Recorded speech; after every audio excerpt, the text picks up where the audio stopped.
1992 December 6న అయోధ్యలో రామమందిర నిర్మాణానికి పునాదిరాయి వేస్తామంటూ దేశం నలుమూలల నుంచి 1,50,000 మందికి పైగా కరసేవకులు తరలి వెళ్లారు. 2-3 రోజుల ముందు నుంచే వారు అయోధ్యకు చేరుకుని నిర్దేశించిన ప్రదేశాల్లో బస చేసి ఉన్నారు. ఆ రోజు ఏదో జరగబోతుందనే వార్తలు దేశమంతా వ్యాపించాయి.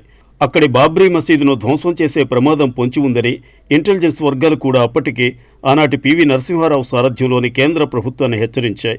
ఉత్తరప్రదేశ్లో కళ్యాణ్ సింగ్ ముఖ్యమంత్రిగా ఉన్న బీజేపీ ప్రభుత్వం ఉంది కనుక అయోధ్యలో కరసేవకుల ర్యాలీని అడ్డుకోవాలని, యూపీలో రాష్ట్రపతి పాలన విధించి ఎలాంటి దుర్ఘటనలు జరగకుండా చూడాలని కేంద్రాన్ని బీజేపీ యేతర పక్షాలు కోరాయి. కానీ ప్రధాని పివి నరసింహారావు మౌనం వహించారు.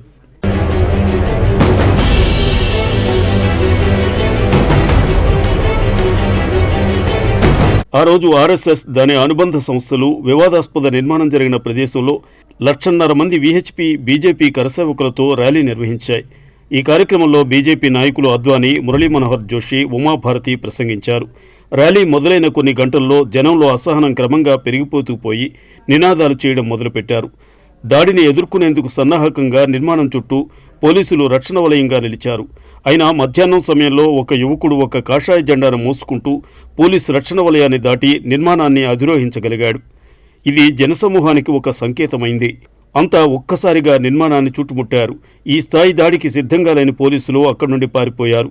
జనసందోహం గొడ్డళ్లు, సుత్తులు, కొక్కేలతో సహా భవనంపైకి ఎక్కారు. కొన్ని గంటల్లోనే మట్టి సుద్దతో తయారైన నిర్మాణాన్ని కూల్చివేశారు.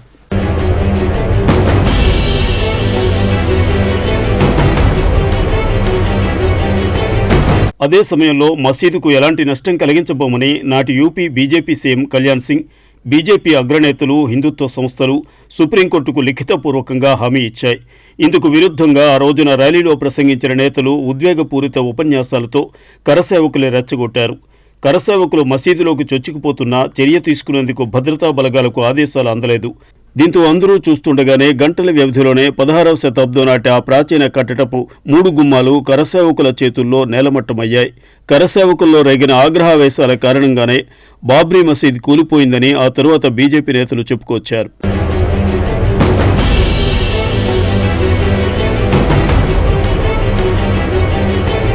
పివి నరసింహారావు రాసిన అయోధ్య అనే పుస్తకంలో రాజీవ్ గాంధీని ఆయన తప్పుపట్టారు. రాజీవ్ చర్యలే బాబ్రీ మసీద్ కూల్చివేతకు దారితీసినట్టు ఆరోపించారు. డిసెంబర్ 6న కూల్చివేత ఘటన తన చేయి దాటిపోయిందని చెప్పారు. సాంకేతికంగా, న్యాయపరంగా ఆ భూమి కేంద్రం అధీనంలో లేదనే విషయం గుర్తు చేశారు.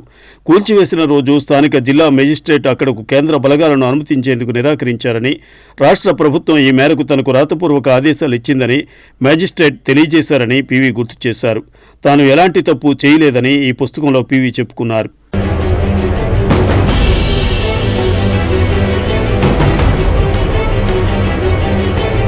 తమ నిర్దిష్ట రాజకీయ ప్రయోజనం కోసం దేశంలో తీవ్రమైన జాతీయవాదాన్ని మరో ఆలోచన లేకుండా హిమాలయాల స్థాయికి తీసుకుపోవడానికి ఈ ఘటన తరువాతి రోజుల్లో బాటలు వేసింది.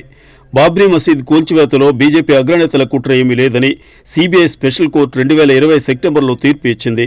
ఈ కూల్చివేత ముందే అనుకుని చేసినది కాదు అని సీబీఐ ప్రత్యేక కోర్టు జడ్జి వ్యాఖ్యానించారు. ఈ కేసులో నిందితులైన ఎల్కే అద్వానీ, మురళీ మనోహర్ జోషి, ఉమాభారతి, వినయ్ కటియార్ సహా మొత్తం 32 మందిని నేర విముక్తులు చేసింది.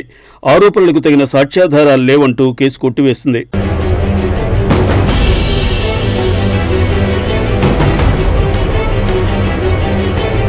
కానీ బాబ్రీ మసీద్ విధ్వంసం తరువాత దేశవ్యాప్తంగా మతకల్లోలాలు చెలరేగాయి. దాదాపు 2,000 మంది చనిపోయారు. అంతర్జాతీయంగా భారత గణతంత్ర వ్యవస్థ అప్రతిష్ట పాలైంది. భిన్నత్వంలో ఏకత్వం, లౌకిక విధానం అనే పునాదులే పెకిలించబడ్డాయి.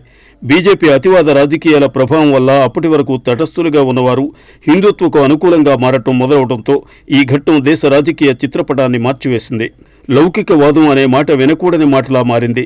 విద్య, సాహిత్య, సాంస్కృతిక రంగాల్లోనూ జాతీయవాద ధోరణులు విస్తరిస్తూ వచ్చాయి. మానవీయ విలువల కంటే జాతీయవాదమే గొప్పదనే భావన నింపటంలో బీజేపీ విజయం సాధించింది.